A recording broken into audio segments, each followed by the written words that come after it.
Hello ICSE class 10 students.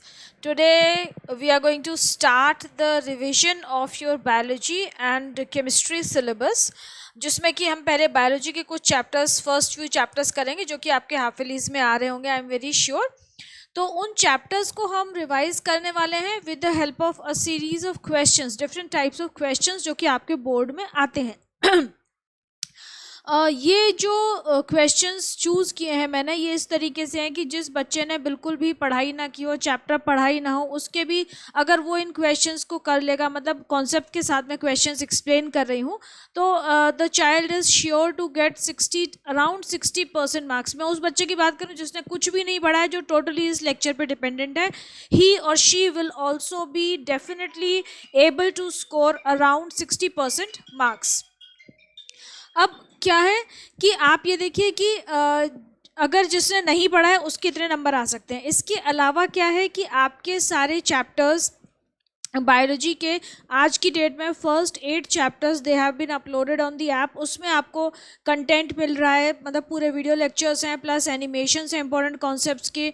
Then you got notes of all the notes of the full chapter, plus Selina के solutions हैं, plus extra assignments हैं। उसके अलावा भी there are a hoard of I would say objective type of questions 15 types के हमने रखे हैं। उसमें जितने भी आपके बोर्ड में टाइप्स आती हैं वो सारे टाइप्स उसमें कवर्ड हैं। जो बच्चा उस चैप्टर को कर लेगा तो उसका वो चैप्टर 100% प्रिपेयर्ड है। बोर्ड में उसके बाहर कोई भी क्वेश्चन नहीं आने वाला है, ये मैं आपको गारंटी दे सकती हूँ। इसको आप टेस्ट कैसे कर सकते हो कि आप प्रीवियस ईयर का कोई भी बोर्ड का पेपर उठा के देख लो और आप पहले उस चैप्टर को कर लीजिए, फिर वो पेपर उठा के देख लीजिए, एक भी क्वेश्चन ऐसा हो जो कि आपको न आ रहा हो, देन यू कैन से कि हाँ भाई आप गलत बोल रहे हो। Otherwise I am very sure कि आपका हर क्वेश्चन वहाँ पे कवर हो जाएगा। मतलब अगर आप उसको कर लेंगे और इसको कर लेंगे उसके साथ तो 100% मार्क्स आपके कहीं नहीं गए। आप धीरे धीरे करके पढ़िए, एकदम लोड मत लीजिए, साथ के साथ पढ़ते जाइए, ठीक है। चलिए स्टार्ट करते हैं। First is MCQ, multiple choice questions हैं। फर्स्ट क्या दे रखा है, अमंग द स्टेटमेंट्स, ये हमारा जो सेल है, क्रोमोसोम स्ट्रक्चर है ना, वो वाला चैप्टर है, फर्स्ट चैप्टर आपका बायोलॉजी का। Select the most correct option associated with the cell. जब आपको ऐसा क्वेश्चन आता है तो सारे ऑप्शंस को बहुत ध्यान से पढ़िए हमेशा। The smallest entity of the living organism, ये ठीक है ना, सेल ऐसा होता है तो ये एक ऑप्शन सही है। Structural and functional unit of life, ये भी सही है। तो ए और बी दोनों सही है। मैक्रोस्कोपिक नहीं, माइक्रोस्कोपिक यूनिट ऑफ लाइफ होता है। तो इसका मतलब हमारा जो ऑप्शन ए और बी है वो दोनों सही है। तो वो कहाँ है, डी ऑप्शन में। So your answer D would be correct. The D would be correct answer. Next, G1, S and G2 phases are present in which of these phases? G1 growth 1 phase, S synthetic phase, G2 growth 2 phase। ये किस phase में present होते हैं? ये जब cell जो है mitosis में एंटर करता है उसके पहले ये सारी चीज़ें होती है ना, सेल साइकिल में इनकॉर्पोरेटेड है। माइटोसिस में एंटर करने से पहले जीवन फेज में क्या होता है कि डुप्लीकेशन होती है हर चीज़ की, बहुत सारा सामान जो है वो इकट्ठा करता है सेल आगे ग्रोथ फेज में, आगे चीज़ों आगे ग्रो करने के लिए कुछ चीज़ों की ग्रोथ होती है, डुप्लीकेशन होता है। एस फेज सिंथेटिक फेज, जिसमें डीएनए डुप्लीकेट हो जाता है ना, तभी तो डीएनए डुप्लीकेट हो चुका है, तभी तो एक सेल 2 पार्ट्स में डिवाइड होगा तो डीएनए आधा आधा बढ़ जाएगा। अदरवाइज ओरिजिनल डीएनए अगर ओरिजिनली रहेगा तो फिर तो दोनों सेलों में आधा आधा जाएगा ना, वो तो गड़बड़ हो जाएगी ओरिजिनल का। तो उतना ही जाना चाहिए, क्योंकि हम माइटोसिस की बात करें तो उतना ही जाना चाहिए जितना कि पेरेंट सेल में है। सेम नंबर ऑफ क्रोमोसोम्स जाते हैं, तो that is why chromosomes duplicate होते हैं, डीएनए मटेरियल डुप्लीकेट हो जाता है एस फेज में, सिंथेटिक फेज में। G2 फेज में mainly proteins and amino acids RNA synthesize होता है। तो ये सारे जो फेजेस हैं वो किस किस फेज में आते हैं? एनाफेज में नहीं, एनाफेज तो माइटोसिस का फेज है। Interphase, prophase, metaphase. अब देखो, प्रोफेज, मेटाफेज, एनाफेज, टीलोफेज, ये सब माइटोसिस के फेजेस हैं, कैरियोकिनेसिस के। तो हमारा जो करेक्ट आंसर हो जाएगा that would be interphase. Interphase में ये सारे फेजेस प्रेजेंट होते हैं, G1, S and G2। Next, synthesis phase in the cell cycle is called so because of the synthesis of more. अभी वही हमने पढ़ा कि एस फेज जो है उसको सिंथेसिस फेज कहते हैं, क्योंकि एस फेज में क्या बनता है, डीएनए बनता है। तो आपका करेक्ट ऑप्शन हो जाएगा सी, डीएनए। आपको कहीं देखने की जरूरत नहीं है, अगर आपको थ्योरी ढंग से याद है ना तो आप बिना ऑप्शन के भी कर सकते हैं, लेकिन फिर भी आप लोगों को ऑप्शन ज़रूर पढ़ने चाहिए, क्योंकि कई बार एक से ज़्यादा ऑप्शंस भी करेक्ट हो सकते हैं। अगर ऐसा कोई क्वेश्चन आता है तो प्लीज़ वहाँ पे मेंशन कर दीजिए कि मेरे हिसाब से ये भी सही है। Next, karyokinesis and cytokinesis are the part of which part of cell cycle? Karyokinesis मतलब डिवीजन ऑफ न्यूक्लियस, साइटोकिनेसिस मतलब डिवीजन ऑफ साइटोप्लाज्म। ये किस पार्ट का है, किस सेल साइकिल के किस फेज़ का पार्ट है? तो ये G1 phase, S phase, G2 phase नहीं है, वो क्या होता है, वो इंटरफेज़ होता है। ये माइटोटिक फेज़, M फेज़ जो है वो है। M फेज़ का मतलब हो गया माइटोटिक फेज़, ठीक है। Next, cell division which helps in regeneration by keeping all somatic cells similar. Somatic cells क्या होते हैं, जो कि हमारे बॉडी के सेल्स होते हैं। सोमा मतलब बॉडी, सोमा जो वर्ड है ना, सोमा रेफर्स टू बॉडी। तो सोमैटिक सेल्स जो बॉडी के सेल्स हैं, अदर देन सेक्स सेल्स, मतलब आपके सेक्स सेल्स को छोड़ के हमारी बॉडी में जितने भी सेल्स हैं सारे वो सोमैटिक सेल्स कहलाते हैं। और उनकी डिवीजन किससे होती है? They all divide through by the process of mitosis. तो mitosis is the correct option. Regeneration of somatic cells is done through mitosis. Regeneration किसी भी चीज़ के लिए हो सकता है, ग्रोथ के लिए हो सकता है, रिपेयर ऑफ टिश्यूज़ के लिए हो सकता है, इंजरी हो गई है उसको कवर अप करने के लिए हो सकता है, नई टिश्यू फॉर्मेशन के लिए हो सकता है, या जो सेल्स जो दिस वो वियर एंड टियर होता है ना सेल्स का, दे डाई, तो नए सेल बनते हैं। तो इन सब चीज़ों में सोमैटिक डिवीजन जो है, जो माइटोटिक डिवीजन है, जिसको हम इक्वेशनल डिवीजन भी बोलते हैं। इक्वेशनल डिवीजन क्यों बोलते हैं? क्योंकि सेम सेम सब कुछ जाता है, बिल्कुल इक्वल डिवीजन होता है हर चीज़ का, तो इसको हम इक्वेशनल डिवीजन भी बोलते हैं माइटोसिस को। Okay, then the nucleolus and nuclear membrane start disappearing during which phase of mitosis? Mitosis में जब एंटर करता है सेल, तो उसमें माइटोसिस में 4 फेज़ है, prophase, metaphase, anaphase and telophase. तो एक्चुअली क्या होता है, प्रोफेज जो फर्स्ट फेज़ है काफ़ी बड़ा फेज़ होता है, उसको हम अर्ली प्रोफेज और लेट प्रोफेज की तरह भी पढ़ते हैं। अगर आपको ऑप्शन दे रखा है तो वहाँ पे वो ध्यान रखिएगा, या फिर सिर्फ प्रोफेज। प्रोफेज में जो भी चेंजेस होते हैं, एक्चुअली होता है कि प्रोफेज में सारी चीज़ें बेसिकली डिसइंटीग्रेट होती हैं, क्रोमोसोम्स थोड़े थिक होना शुरू हो जाते हैं, मतलब न्यूक्लियोलस डिसअपियर हो जाता है, न्यूक्लियर मेम्ब्रेन डिसइंटीग्रेट हो जाते हैं, न्यूक्लियस की जो क्या कहते हैं कि न्यूक्लियस की जो एग्जिस्टेंस है वो ख़त्म हो जाती है, फ्री हो जाते हैं उसके कंटेंट्स सेल में। और इसके ऑपोजिट सारी चीज़ें होती हैं लास्ट वाले फेज में, टीलो फेज में, मतलब कि न्यूक्लियस यहाँ पे डिसइंटीग्रेट हो गया, वहाँ पे फॉर्मेशन शुरू हो जाती है, न्यूक्लियर मेम्ब्रेन डिसइंटीग्रेट होगी, वहाँ पे न्यूक्लियर मेम्ब्रेन स्टार्ट्स रीअपियरिंग। यहाँ पे प्रोफेज में न्यूक्लियोलस डिसअपियर्स, टीलोफेज में न्यूक्लियोलस रीअपियर्स। तो ये सारी चीज़ें होती है। तो अब यहाँ पे कह रहे हैं कि the nucleolus and nuclear membrane start disappearing during which phase of mitosis? So they start disappearing during prophase. आपका करेक्ट आंसर हो जाएगा prophase. Next, the chromosomes are joint together at a point called. Chromosomes क्या होते हैं? देखो actually होता क्या है कि क्रोमोसोम्स आर 2 स्ट्रक्चर्स, मतलब एक, सॉरी गलत बोल रही हूँ मैं, एक क्रोमोसोम का स्ट्रक्चर बनाते। देखो क्रोमोसोम हमने पढ़ा क्या है कि ऐसा होता है क्रोमोसोम, है ना, इस तरीके का क्रोमोसोम पढ़ा है आपने। और ये जो सेंटर में है जिससे कि ये 2 क्रोमैटिड्स जॉइंट है, ये एक क्रोमैटिड हो गया और ये दूसरा क्रोमैटिड हो गया। अब ये एक स्ट्रक्चर जिससे क्रोमैटिड्स जॉइंट है, ये जो सेंटर में ग्रीन डॉट जैसा स्ट्रक्चर दिख रहा है, इसको क्या बोलते हैं? इसको हम बोलते हैं सेंट्रोमियर। इस स्ट्रक्चर को हम सेंट्रोमियर बोलते हैं, ठीक है, ये वाला जो स्ट्रक्चर है, ये जो है, अब ग्रीन से बनाया था मैंने और ऑरेंज कर दिया, हाँ ये जो है, ये दिस इज सेंट्रोमियर, ठीक है। अब देखो ये जो क्रोमैटिड्स है ना, एक्चुअली ये 2 हैं, बच्चे इसमें कंफ्यूज जाते हैं कि 4 हैं, 4 नहीं है। क्रोमैटिड्स होते क्या हैं कि जैसे आपने एक क्रोमैटिड ले लिया और आपने 2 क्रोमैटिड्स ले लिए, अब इनको क्या किया कि बीच में ना यहाँ पे टाई कर दिया है, ऐसे रस्सी टाइट कर दोगे। अगर आप 2 चीज़ लोगे और रस्सी ऐसे टाइट कर दोगे, रबर बैंड बांध दोगे, तो वो बीच में क्या होंगे? कॉन्स्ट्रिक्ट हो जाएंगे ना, जो ऐसे थे वो ऐसे हो जाएंगे, है ना, जो अब तक ऐसे थे बिल्कुल रिजिड थे वो ऐसे हो जाएंगे। और ये जो है हमारा ये जो पॉइंट है जहाँ पे ये जॉइंट होते हैं, उसको हम बोल देते हैं सेंट्रोमियर। तो एक्चुअली ये 2 क्रोमैटिड्स हैं, chromatid 1 and chromatid 2। Okay, a chromosome when present in condensed form consists of, जो मैंने आपको अभी बताया कि जो क्रोमोसोम है ये एक क्रोमोसोम है, इसको हम एक क्रोमोसोम बोलते हैं, ये कंडेंस्ड क्रोमोसोम है। अदरवाइज कैसे रहते हैं क्रोमोसोम्स, किस में रहते हैं, ऐसे धागे जैसे स्ट्रक्चर रहते हैं। इनको हम क्या बोलते हैं, क्रोमैटिन नेटवर्क या क्रोमैटिन फाइबर्स, बिल्कुल धागे के गुच्छे की तरह रहते हैं सेल के अंदर, न्यूक्लियस के अंदर। जब सेल रेस्टिंग स्टेज में, जब वो डिवाइड होने आते हैं तो they arranged into these kind of structures, chromosomes.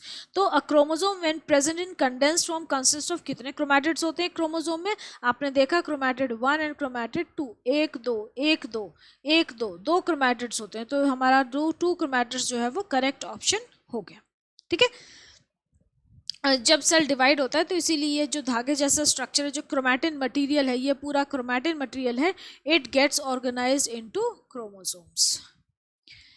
Okay, next is centrioles radiate out fine microtubular fibrils called astral rays and move apart from each other towards the opposite poles. This observation is made during, मतलब किस stage में ये कह रहे हैं कि centriole जो है वो माइक्रोट्यूब्यूल्स देते हैं, एस्ट्रल रेज बनाते हैं और एक दूसरे से दूर हो जाते हैं, मतलब सेंट्रियोल्स का ब्रेकअप हो रहा है। सेंट्रियोल क्या था, वो जो स्ट्रक्चर था जो कि दोनों क्रोमैटिड्स को ज्वाइन करके रखता था, वो दो पार्ट्स में डिवाइड हो गया। इसका मतलब दोनों क्रोमैटिड्स सेपरेट हो गए, सिस्टर क्रोमैटिड्स सेपरेट हो गए हैं। तो वो किस फेज में होता है, वो हमारे जो माइटोसिस है उसके थर्ड फेज में होता है। थर्ड फेज कौन सा होता है आपका? Metaphase, sorry anaphase. मेटाफेज तो सेकंड फेज होता है। मेटाफेज में क्या होता है, मेटाफेज में क्रोमोसोम्स इक्वेटर पर अरेंज हो जाते हैं, इक्वेटोरियल प्लेट पे अरेंज हो जाते हैं। तो ये आपका करेक्ट ऑप्शन हो जाएगा एनाफेज। एनाफेज में जो सेंट्रियोल्स हैं माइक्रोट्यूबुलर फाइब्रिल्स बनाते हैं और एस्ट्रल रेज, मतलब एस्ट्रल रेज बनती हैं और वो क्रोमोसोम्स को ऑपोजिट पोल्स पे पुल करती हैं, ऑपोजिट पोल्स की तरफ पुल करती हैं। तो उनका जो सेंट्रियोल है वो टूट जाता है, ब्रेकअप हो जाता है, दो पार्ट्स में डिवाइड हो जाते हैं और दोनों जो उसके जो क्रोमैटिड्स हैं वो ऑपोजिट डायरेक्शन में मूव कर जाते हैं। Then chromosomes get aligned at the centre of the cell. इस स्टेज के पहले क्रोमोसोम्स जो हैं वो सेंटर में अलाइंड हो जाते हैं, बिल्कुल इक्वेटोरियल प्लेट जिसको हम बोलते हैं, या मेटाफेजिक प्लेट भी बोलते हैं, तो बेटा फेज में होता है, इसलिए हम इसको मेटाफेजिक प्लेट भी बोलते हैं, जब क्रोमोसोम्स एक लाइन में अरेंज हो जाते हैं। ये आगे डायग्राम्स में दे रखा है इसीलिए मैं दिखा नहीं रही हूँ बना के, अदरवाइज जैसे सपोज ये सेल है तो क्रोमोसोम्स क्या होते हैं, इस तरीके से अरेंज हो जाते हैं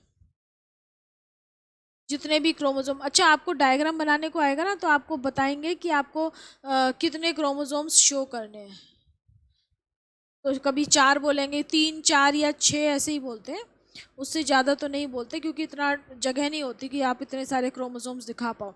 तो जितने क्रोमोसोम आपको बोले आप उतने ही क्रोमोसोम बनाइएगा। जैसे ये 4 क्रोमोसोम्स मैंने अरेंज कर दिए हैं, ये क्या होगी, इक्वेटोरियल प्लेट हो गई या मेटाफेजिक प्लेट भी बोल सकते हैं हम इसको। तो ये कौन सी स्टेज में होता है, मेटाफेज, जो सेकेंड स्टेज है उसमें ये काम होता है। Next, a phase is said to be the reverse of prophase. अभी मैंने आपको यहाँ पे समझाया था कि प्रोफेज में जो जो काम होते हैं वो उसका ऑपोजिट किस में होता है, टीलोफेज में। तो reverse of prophase is telophase. D option आपका करेक्ट है। इन सब चीज़ों में आपको बिल्कुल टिप्स पे होनी चाहिए, इसमें आपको ऑप्शंस देने की ज़रूरत ही नहीं होनी चाहिए देखने की। Next, the cell component visible only during cell division is. जब सेल डिवाइड होने लगता है, सेल डिवीजन के फेज में जाता है, तभी वो कंपोनेंट विजिबल होता है, अदरवाइज वो विजिबल नहीं होता। तो ऐसा कौन सा कंपोनेंट होता है, अभी भी मैंने आपको बताया कि जो क्रोमोसोम्स होते हैं they appear in the form of या they remain in the form of chromatin fibres material, chromatin material when the cell is in non dividing phase या रेस्टिंग फेज तो हम नहीं कहेंगे, नॉन डिवाइडिंग फेज है, तब वो क्रोमैटिन मटेरियल जो है वो थ्रेड लाइक स्ट्रक्चर्स की फॉर्म में रहता है, कोई उसकी ज़्यादा कोई एंटिटी नहीं होती। लेकिन जैसे सेल डिवीजन स्टार्ट करता है तो वो जो मटेरियल है it gets arranged into thicker chromosomes, proper shape attain कर लेते हैं। तो सेल डिवीजन में कौन सा कंपोनेंट दिखता है हमें, क्रोमोसोम्स। क्रोमोसोम्स जो हैं वो हमें सिर्फ सेल डिवीजन में नज़र आते हैं। ये डी दे रखा है, ये डी नहीं होगा, this will be C option. ठीक है, next, the region where crossing over in chromosomes occurs. अब क्रोमोसोम्स जो होते हैं, दो sister chromatids, non sister chromatids, मतलब दो होमोलोगस क्रोमोसोम्स। होमोलोगस क्रोमोसोम्स क्या होते हैं, सिस्टर क्रोमैटिड्स क्या होते हैं, नॉन सिस्टर क्रोमैटिड्स क्या होते हैं, ये सारी टर्म्स आपको क्लियर होनी चाहिए। ठीक है, होमोलोगस क्रोमोसोम्स क्या होते हैं, दोनों पेरेंट्स के, मतलब एक मेल का एक फीमेल के ऐसे chromosomes which are similar in their shape, size and structure, they are known as homologous chromosomes. Clear? Homologous chromosomes दो डिफरेंट पेरेंट्स के क्रोमोसोम्स होते हैं जो कि सिमिलर होते हैं शेप, साइज और स्ट्रक्चर में. ठीक है, दो डिफरेंट पेरेंट्स के क्रोमोसोम्स. होमोलोगस क्रोमोसोम्स के क्रोमैटिड्स के बीच में क्रॉसिंग ओवर होती है. मतलब एक मदर का और एक फादर का जब क्रोमोसोम्स क्लोज आते हैं तो उनके जो क्रोमैटिड्स हैं उनके सेगमेंट्स एक्सचेंज हो जाते हैं. That is known as crossing over. Crossing over में क्या होता है, सपोज जैसे ये एक क्रोमोसोम है, ये इसके क्रोमैटिड्स हैं. ठीक है, अब एक और क्रोमोसोम है, ये इसके क्रोमैटिड्स हैं. अब इसमें क्या होगा, यहाँ से ये सेगमेंट जो है, ये क्रोमोसोम्स पास आएंगे, ओवरलैप करेंगे और इसका ये सेगमेंट जो है यहाँ से इस सेगमेंट से रिप्लेस हो जाएगा. कहीं कोई भी पार्ट रिप्लेस हो सकता है, मैं तो सिर्फ एग्जांपल दे रही हूँ. तो जो नया क्रोमोसोम बनेगा उसमें क्या होगा, उसमें ये वाला जो पार्ट है ना, ये इधर आ जाएगा, इसका ये पार्ट इधर आ गया, इधर ज्वाइन कर लिया इसने. ठीक है, तो इसका मतलब क्या हुआ कि इनके जो पार्ट्स थे वो एक्सचेंज हो गए. तो ये जो रीजन है जहाँ पे ये क्रॉसिंग ओवर होती है, उस रीजन को हम क्या बोलते हैं, उस रीजन को बोलते हैं कियास्मेटा. मतलब जिस पॉइंट पे क्रोमोसोम्स के ये जो है सिस्टर क्रोमैटिड्स हैं, नॉन सिस्टर क्रोमैटिड्स हैं, सॉरी, सिस्टर क्रोमैटिड्स एक ही क्रोमोसोम के होते हैं, नॉन सिस्टर क्रोमैटिड्स दो अलग अलग क्रोमोसोम्स के हैं. ये कैसे हैं, होमोलोगस क्रोमोसोम्स हैं. इनके नॉन सिस्टर क्रोमैटिड्स पास आते हैं and then they exchange their parts. एक पार्ट कट के दूसरे में हो जाता है, दूसरे का पहले में आ जाता है. तो that is known as crossing over. और वो जो पॉइंट है जहाँ से वो क्रोमोसोम का पार्ट कट के दूसरे में ज्वाइन होता है, that point of crossing over is known as chiasmata. ठीक है, तो the region where crossing over in chromosomes occurs is known as chiasmata. Next, DNA is made up of sugar. Mainly DNA में कौन सी sugar होती है, deoxyribose sugar होती है, which is a pentose sugar. आप डीएनए का जब स्ट्रक्चर बना रहे हो एक मॉलिक्यूल, तो आप क्या बनाते हो, ऐसे बनाते हो ना, पेंटोज शुगर शो करते हो, तो पेंटोज शुगर है डीऑक्सीराइबोज. नेक्स्ट, कम अब फिल इन द ब्लैंक्स आ गए. The process by which cell multiplies is called. Cell किस प्रोसेस से मल्टीप्लाई करता है, तो वो सेल डिवीजन से मल्टीप्लाई करता है. वो माइटोसिस भी हो सकती है, मियोसिस भी हो सकती है. ठीक है, तो आप यहाँ पे सेल डिवीजन लिखेंगे. The process by which cell multiplies is called cell division. And आप लिख सकते हैं यहाँ पे ब्रैकेट में कि इट कैन बी माइटोसिस और इट कैन बी मियोसिस. अगर बॉडी सेल्स में हो रही है, सोमैटिक सेल्स में हो रही है, तो माइटोसिस होगी. जर्म सेल्स में, जर्म सेल्स मतलब रिप्रोडक्टिव सेल्स, जर्म सेल्स में हो रही है तो वो मियोसिस होगी. Next, mitosis forms 2 daughter cells and meiosis forms कितनी, 4 डॉटर सेल्स. ये तो आपको पता है, माइटोसिस मियोसिस पढ़ा है कि माइटोसिस में 2 ही डॉटर सेल्स बनती है. मियोसिस 2 स्टेज में होता है, मियोसिस 1 एंड मियोसिस 2. और मियोसिस के एंड होने के बाद, उन दोनों स्टेजेस के एंड होने के बाद 4 डॉटर सेल्स बनती है. Next, in meiosis the parent cell is diploid. Meiosis में पेरेंट सेल डिप्लॉयड होता है, माइटोसिस में भी पेरेंट सेल डिप्लॉयड होता है. लेकिन जब डॉटर सेल बनता है माइटोसिस में तो वो भी डिप्लॉयड होता है. लेकिन मियोसिस में जो डॉटर सेल्स बनता है वो कैसा होता है, हैप्लॉयड होता है. क्योंकि मियोसिस का काम क्या है, जर्म सेल्स में होता है, गैमेट्स बनाते हैं, मेल और फीमेल गैमेट्स बनाते हैं. तो उनमें कितने नंबर ऑफ क्रोमोसोम्स होने चाहिए, उनमें हैप्लॉयड मतलब n नंबर ऑफ क्रोमोसोम्स होने चाहिए. तभी तो वो n+n मिलके क्या बनाते हैं, डिप्लॉयड या 2n नंबर ऑफ क्रोमोसोम्स बनाते हैं ना. एक मेल गैमेट कंबाइन करता है फीमेल गैमेट के साथ, मेल में n number of chromosomes, haploid, female में भी haploid n number of chromosomes, दोनों कंबाइन करके डिप्लॉयड बनाएंगे जो जाइगोट बनेगा. ये 2n क्या हो जाएगा, जाइगोट बनेगा, जो कि सेक्सुअल रिप्रोडक्शन के बाद बनता है. It has a full set of chromosomes, मतलब 2n क्रोमोसोम्स होते हैं उसमें. 46 क्रोमोसोम, हम ह्यूमन बींग्स की बात करें 46 क्रोमोसोम्स होते हैं, 23 पेयर होते हैं. यहाँ पे सिर्फ 23 होते हैं, पेयर नहीं होते हैं.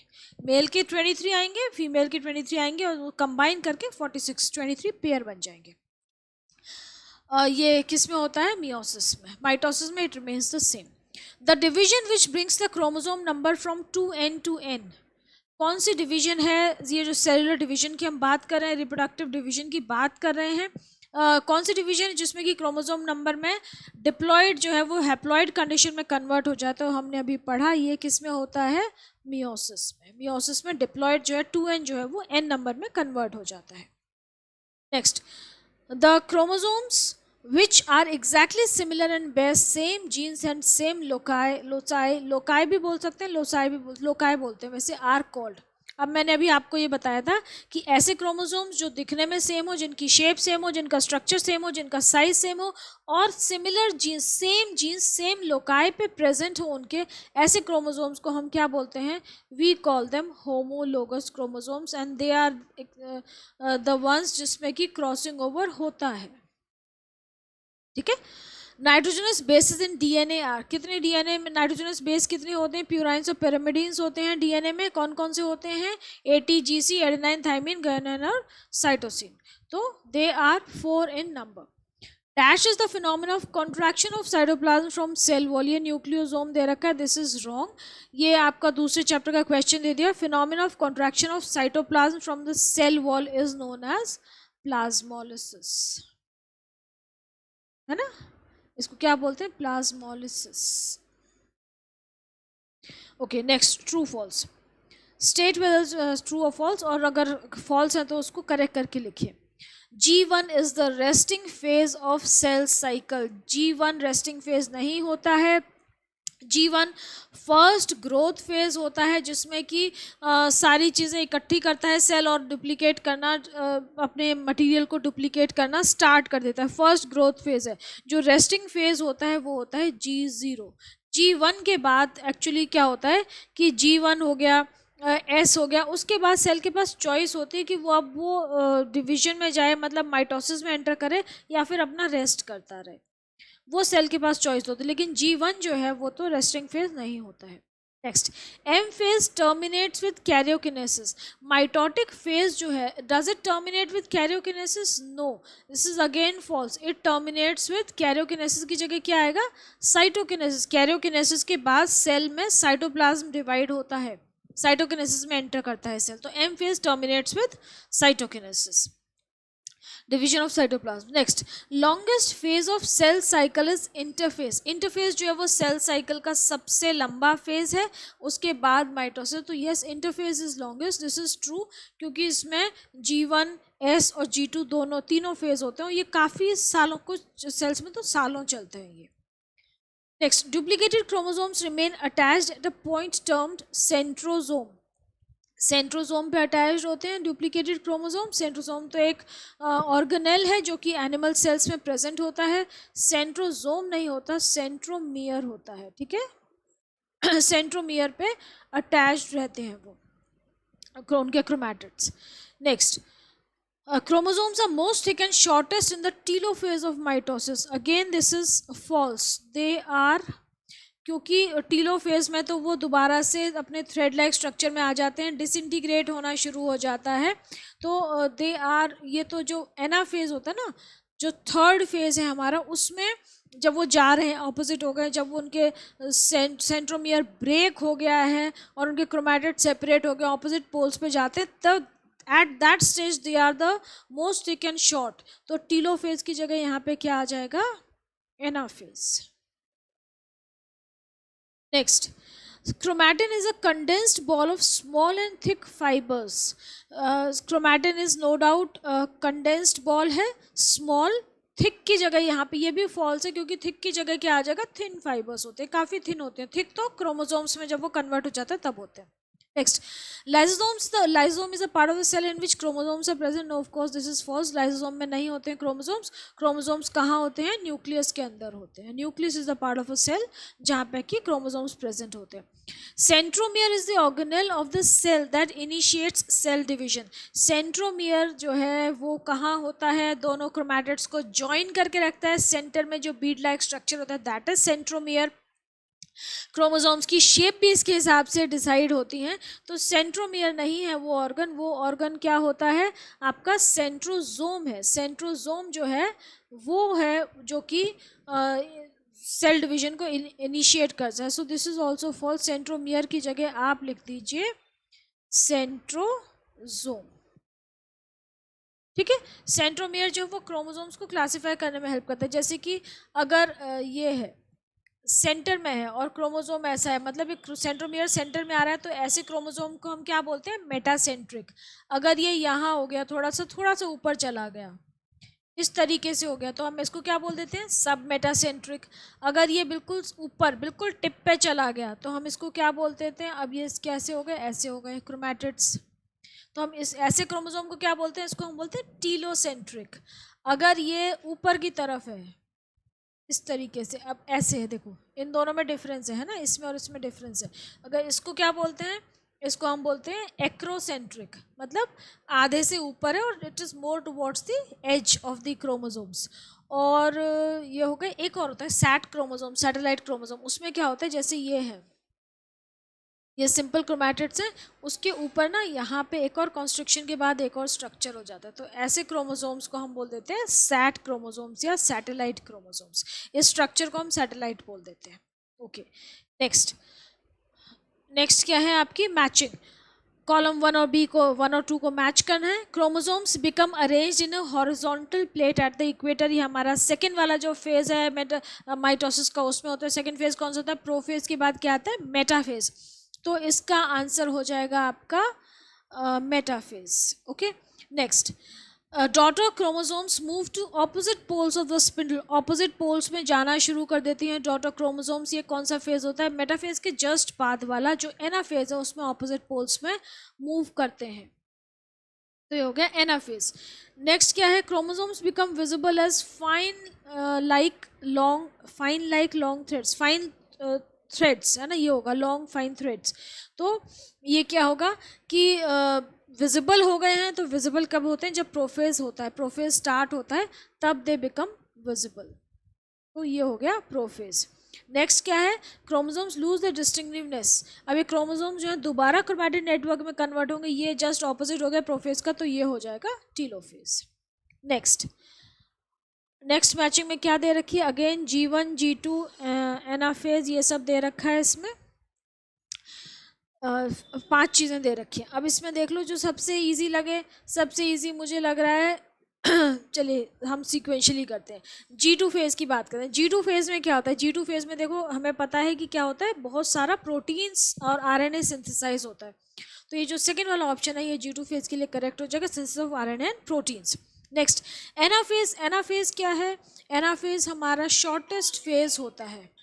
Anaphase is the shortest phase, जिसमें कि सिर्फ क्रोमोसोम्स जो हैं वो ऑपोजिट पोल्स की तरफ मूव कर जाते हैं। क्रोमैटिड्स ब्रेक हो जाते हैं, chromatids separate out, centromere break होता है and they move out towards the opposite poles. Next, S phase में क्या होता है, S phase is the synthetic phase. इसमें डीएनए का डुप्लीकेशन होता है। एडेनाइन, एडेनाइन क्या है, ATGC होता है। एडेनाइन जी के साथ, एडेनाइन और गुआनिन दोनों हमारे क्या है, नाइट्रोजनस बेस है। उसके बाद जीन, जीन क्या है, it is the unit of hereditary transmission. तो ये आपकी मैचिंग हो गई। उसके बाद हम 1 मार्क क्वेश्चंस देखते हैं। नेक्स्ट है हमारा 1 मार्क क्वेश्चन की कैटेगरी। इसमें the first question is the 19th question in the sequence. Given below are the set of 5 terms, rewrite the terms in a logical sequence as directed at the end of statement. तो आपको 5 terms दे रखे हैं, karyokinesis, S phase, cytokinesis, G1 phase, G2 phase. ये sequentially arrange करिए, बहुत simple है। First होगा हमारा G1 फेज, G1 फेज के बाद एस फेज, एस फेज के बाद G2 फेज, उसके बाद कैरोकिनेसिस होता है, लास्ट में होता है cytokinesis. So this is the sequential arrangement. Next, during which phase in cell cycle proteins and RNA are synthesized for distribution to the daughter cells. Proteins और RNA कौन से फेज में बनते हैं, एक्चुअली G1 G2 में दोनों में बनते हैं, G2 में थोड़े ज़्यादा बनते हैं। Given below is a group of 5 terms. Arrange and rewrite the terms in the correct order so as to be in a logical sequence. Metaphase, telophase, prophase, anaphase, cytokinesis बहुत सिंपल है। Again पहले इसको mitosis के stages दे रखे हैं चारों, उसके बाद साइटोकिनेसिस दे रखा है। तो साइटोकिनेसिस तो ऑब्वियसली आपका 5th हो जाएगा। फर्स्ट क्या होगा, प्रोफेज, प्रोफेज के बाद मेटाफेज, मेटाफेज के बाद एनाफेज, एनाफेज के बाद टीलोफेज एंड लास्ट में cytokinesis. Name the organelle which initiates cell division in an animal cell. Centrosome जो है वो सेल डिवीजन को इनिशिएट करता है एनिमल सेल्स में, प्लांट सेल्स में ये एब्सेंट होता है। Next, choose the odd one out from the following terms given and name the category to which the others belong. आपको ऑड वन टर्म चूज करनी है, बाकी जो रिमेनिंग है उनकी कैटेगरी बतानी है। ध्यान रखिएगा, बच्चे इसमें बड़ी मिस्टेक करते हैं। बोर्ड का बोर्ड में इस टाइप के क्वेश्चन 1 या 2 नंबर का आता ही आता है, आपकी केमिस्ट्री में भी, बायो में भी, ठीक है। तो अब क्या है, centrosome, cell wall, cell membrane, large vacuoles. देखो अब इसमें सेल वॉल तो प्लांट सेल में होती है, लार्ज वैक्यूल्स भी प्लांट सेल में होते हैं, सेल मेम्ब्रेन तो प्लांट सेल एनिमल सेल दोनों में होती है, लेकिन जो सेंट्रोसोम है ये सिर्फ एनिमल सेल में होता है, तो सेंट्रोसोम वुड बी दी और टर्म, और बाकी आप लिख सकते हैं they are components of plant sales.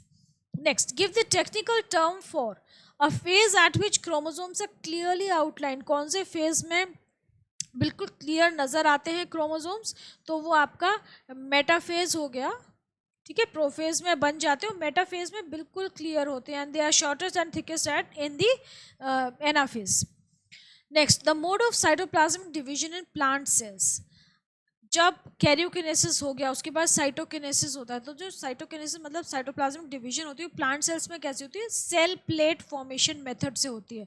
मतलब सपोज ये प्लांट सेल है, अब ये डिवाइड हो चुका है, इसके 2 न्यूक्लियस बन गए, अब ये सेल साइटोप्लाज्म कैसे डिवाइड होगा, सेंटर से, सेंटर से बाइफर्केशन स्टार्ट होती है, वो पेरीफेरी की तरफ एक्सटेंड होती है, उसको हम बोलते हैं सेल प्लेट फॉर्मेशन मेथड। और एनिमल सेल में क्या होता है, एनिमल सेल जैसे सपोज ये एनिमल सेल है, अब इसमें 2 न्यूक्लियस बन गए, एनिमल सेल में बाइफर्केशन कहाँ से स्टार्ट होती है, यहाँ से, साइटोप्लाज्मिक यहाँ से फरो स्टार्ट होती है, और ये फरो डीप होती जाती है, और अल्टीमेटली 2 सेल्स सेपरेट हो जाते हैं। तो इसमें बाहर से अंदर की तरफ जाती है। एनिमल सेल में जो साइटोप्लाज्मिक डिवीजन होती है वो फरो मेथड से होती है, फरो फॉर्मेशन होती है from the opposite ends of the cell, and it moves towards inside, और 2 सेल्स सेपरेट हो जाते हैं।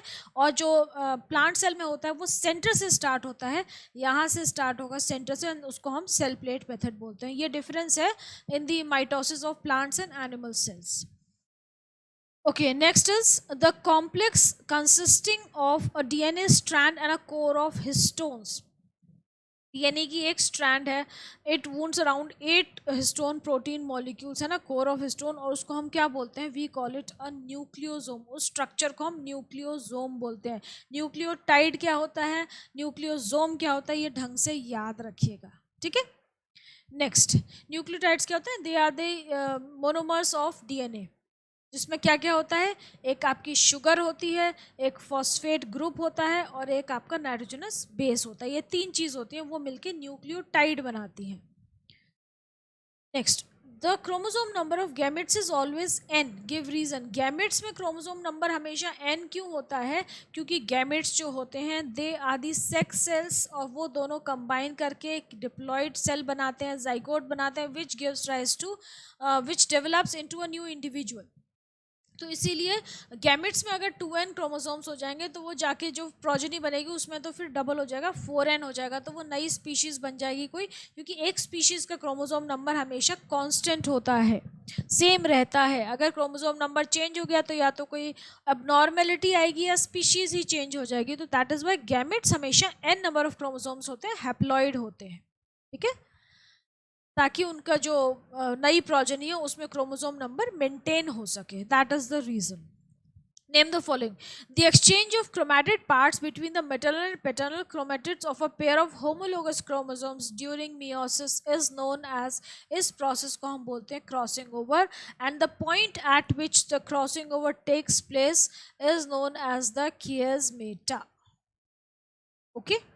Next, differentiate between the following pairs on the basis of what is mentioned within brackets. Brackets में जो दे रखा है उसी के बेस पे डिफरेंशिएट करिए और कुछ नहीं। Human skill cell and human ovum, number of chromosomes के बेसिस पे। स्किन सेल जो है वो हमारी बॉडी का नॉर्मल बॉडी का पार्ट है, तो उसमें सोमैटिक सेल्स होंगे तो 46 क्रोमोसोम्स होंगे। ओवम क्या है, ओवम एक गैमेट है, फीमेल गैमेट है, उसके अंदर सेक्स सेल है तो उसके अंदर 23 क्रोमोसोम होंगे। What is the number of chromosomes in the gametes, वो दोबारा वही क्वेश्चन पूछते हैं, गैमेट्स में मेल हो या फीमेल हो दोनों में ही 23 होते हैं। State the exact location of the structure. Centromere कहाँ होता है, सेंट्रोमियर क्रोमोसोम के अंदर प्रेजेंट होता है।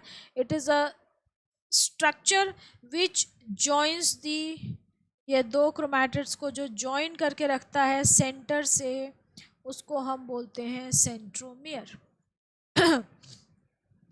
Right the number of chromosomes present in a nerve cell of a human being. Nerve cell क्या है? सेक्स सेल है कि बॉडी का सेल है? सोमैटिक सेल्स है या सेक्स सेल है? क्या है? तो इट इज अ ऑटोसोम है, सोमैटिक सेल है. एलोसोम सेक्स सेल्स को बोलते हैं, ऑटोसोम सोमैटिक सेल्स को बोलते हैं. तो ये नॉर्मल बॉडी सेल है, तो इसका मतलब इसमें क्रोमोसोम नंबर कितने होंगे? 46.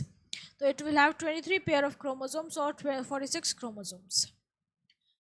Name the structure responsible to transmit characteristics from parents to offspring. ये क्रोमोसोम जो है, क्रोमोसोम के ऊपर जीन्स होती हैं, वो हमारे पेरेंटल कैरेक्टर्स ऑफस्प्रिंग में ट्रांसफर करते हैं.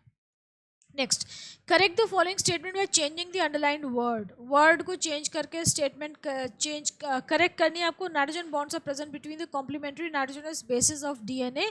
No, this is wrong. Nitrogen bond नहीं होते, हाइड्रोजन बॉन्ड होते हैं. किस किस के बीच में होते हैं? ए ए और टी, एडेनाइन और थायमिन के बीच में डबल हाइड्रोजन बॉन्ड होते हैं, और गायनाइन और साइटोसिन के बीच में ट्रिपल हाइड्रोजन बॉन्ड होते हैं. Expand the biological abbreviation of DNA. ये तो छोटे बच्चे को भी आता है. डीऑक्सीराइबोन्यूक्लिक एसिड, ये आपको याद होगी. बायोलॉजिकल टर्म बताइए. Repeating components of each DNA strand length wise. DNA का जो कंपोनेंट्स होते हैं, जो मोनोमर्स, जिनसे मिलके डीएनए का जो एक मोनोमर होता है डीएनए का, मतलब रिपीट होता रहता है डीएनए की चेन में, डीएनए मॉलिक्यूल में, वो क्या होता है मैंने आपको भी बताया था. That is a nucleotide. And उसमें क्या होता है? It consist of a deoxyribose sugar, pentose sugar होती है, प्लस उसमें एक नाइट्रोजनस बेस होते हैं, प्लस उसमें एक और चीज़ क्या होती है? एक्सक्यूज मी, शुगर हो गई, नाइट्रोजनस बेस हो गए, और क्या होता है? फॉस्फेट ग्रुप प्रेजेंट होता है. ठीक है, तो ये जो तीनों चीजें प्रेजेंट होती है, मिलके एक न्यूक्लियोटाइड बनाती है. Next, choose the odd one out of the following terms given and name the category to which the others belong. Phosphate, RNA, sugar, nitrogenous base, DNA के पार्ट्स दे दिए इन्होंने.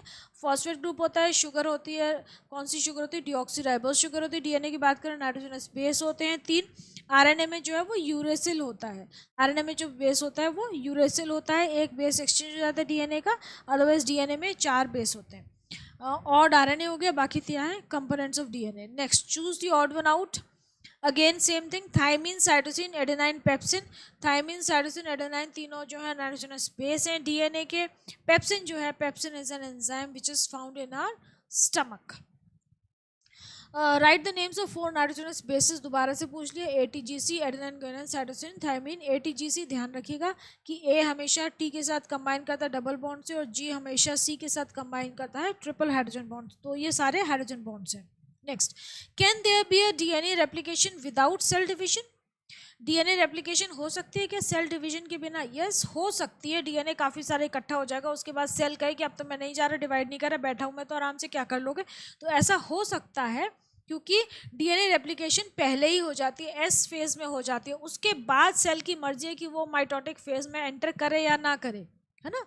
तो आफ्टर G2 फेज, जो हमारे 3 phase हैं, G1 phase, S phase, G2 phase, उसके ये interphase के पार्ट है. उसके बाद सेल की मर्जी है कि वो माइटोटिक फेज में एंटर करे कि ना करे, मतलब सेल डिवीजन हो ना हो. तो इट इज़ पॉसिबल कि ये हो सकता है. अब दूसरा क्वेश्चन क्या है? Can there be mitosis without DNA replication. अब देखो, डीएनए रेप्लिकेशन हो सकता है माइटोसिस के बिना, मतलब ये ज़रूरी नहीं है कि डीएनए रेप्लिकेशन के बाद माइटोसिस हो. लेकिन क्या कन्वर्स भी ट्रू है? मतलब क्या माइटोसिस हो सकता है डीएनए रेप्लिकेशन के बिना? नहीं हो सकता, क्योंकि वो डिवाइड क्या होगा वहाँ पे? माइटोसिस में तो डीएनए डिवाइड होता है ना, क्रोमोसोम्स आधे आधे हो जाते हैं. तो जब वो होगा ही नहीं तो वो डिवाइड क्या होगा? तो और दूसरी चीज़ क्या होती है कि माइटोसिस को जो केमिकल ट्रिगर करते हैं, उसको जो इनिशिएट करते हैं, वो हमारे सिंथेटिक फेज में, एस फेज में ही रिलीज होते हैं. So mitosis can not occur without DNA replication in S phase because the trigger for mitosis takes place due to the disturbance in nucleocytoplasmic ratio caused by DNA replication in the S phase. Nucleocytoplasmic ratio मतलब nucleus का content बहुत बढ़ गया ना, cytoplasm का content कम हो गया, तो उस रेशियो की डिस्टर्बेंस की वजह से सेल जो है वो डिवीजन फेज में एंटर करता है. उसके बिना माइटोसिस स्टार्ट नहीं होती है. Next, name the following. Cell division observed during at the tip of root and shoot systems.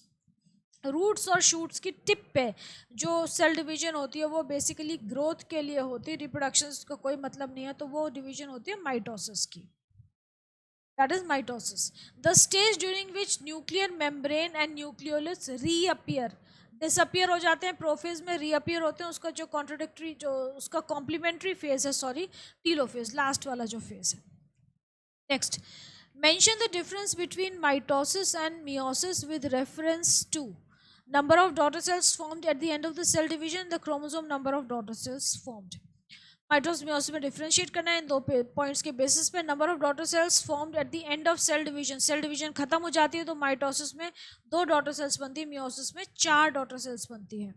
Chromosome number of daughter cells formed, chromosome number जो होते हैं माइटोसिस में वो डिप्लॉयड होता है, मतलब 2n होता है, 23 पेयर या 46 क्रोमोसोम्स होते हैं. मियोसिस में it is 23 only, that is n number of chromosomes, haploid number of chromosomes बनते हैं. नेक्स्ट है briefly explain cytokinesis in plant sales. Plant cells में साइटोकिनेसिस कैसे होता है, यहाँ पे तो दे रखा है कि टेक्स्ट को रेफर करिए, लेकिन आपके पास टेक्स्ट नहीं है, आप उसको रेफर मत करिए. मैंने आपको बताया था कि cytokinesis in plant cells take place by the cell plate formation method. और वो क्या होता है कि सेल के सेंटर से एक डिपोजिशन स्टार्ट होती है और वो फिर ब्रेक करता है सेल को 2 पार्ट्स में. सेल प्लेट फॉर्मेशन, जैसे सपोज ये सेल है, ये 2 न्यूक्लियस हो गए, सेल के सेंटर से सेल प्लेट बननी शुरू होती है, वो दोनों पेरिफेरी में दोनों तरफ ग्रो करती जाती है और अल्टीमेटली सेल को 2 पार्ट में divide. Okay, next, a cell having 32 chromosomes undergoes mitotic division. What will be the chromosome number during metaphase. 32 chromosomes हैं, माइटोटिक डिवीजन हो रही है. मेटाफेज में कितने होंगे क्रोमोसोम नंबर? सेम रहेंगे, क्योंकि माइटोसिस में क्रोमोसोम नंबर आधा नहीं होता, इट रिमेन्स द सेम. तो ये पेरेंट सेल में जितने थे उतने ही रहेंगे. Next, given below a group of terms, in each group the first pair indicates the relationship between the 2 terms, rewrite and complete the second pair on a similar basis. तो यहाँ पे क्या दे रखा है कि कुछ टर्म्स दे रखी हैं. साइटोप्लाज्म्स, एज साइटोप्लाज्म के डिवीजन को हम साइटोप्लाज्म इज टू साइटोकिनेसिस, मतलब साइटोप्लाज्म के डिवीजन को साइटोकिनेसिस बोलते हैं, तो न्यूक्लियस के डिवीजन को क्या बोलेंगे? कैरियोकिनेसिस. कैरियोकिनेसिस क्यों बोलते हैं? क्योंकि न्यूक्लियस को हम कैरियन बोलते हैं. ठीक है, न्यूक्लियस का जो ग्रीक नाम है वो कैरियन है, लैटिन नेम, ग्रीक नेम है. Then adenine is to thymine as cytosine is to, तो AT मैंने आपको बोला AT, और C के साथ क्या बोलती हूँ मैं हमेशा? GC. तो क्या हो जाएगा आपका? ग्वेनाइन. ठीक है, ये हमारे 2 मार्क्स क्वेश्चंस खत्म हो गए. अब मेरे ख्याल से मैं इस लेक्चर को फिनिश करती हूँ, क्योंकि काफ़ी लंबा हो जाएगा. इसमें करीब 70+ क्वेश्चंस हैं इस चैप्टर के. यहाँ अभी हमने 2 मार्क्स गए, फिर 3 मार्क्स है, 4 मार्क्स है, 5 मार्क्स है, डायग्राम बेस्ड क्वेश्चंस हैं. तो इसीलिए इसको लेक्चर को हम यहाँ फिनिश करते हैं. इसका हम एक और पार्ट बनाएंगे, पार्ट 2 भी लेंगे इसका, एंड क्योंकि बहुत लंबा हो जाता है फिर बच्चे उसको एक बार में तो देख नहीं पाते है ना स्टूडेंट्स. और आप प्लीज़ इसको देखिए and do tell me if you have any issues. ठीक है, चलो टेक केयर. इसका सेकेंड पार्ट में कंप्लीट करेंगे हम इसको.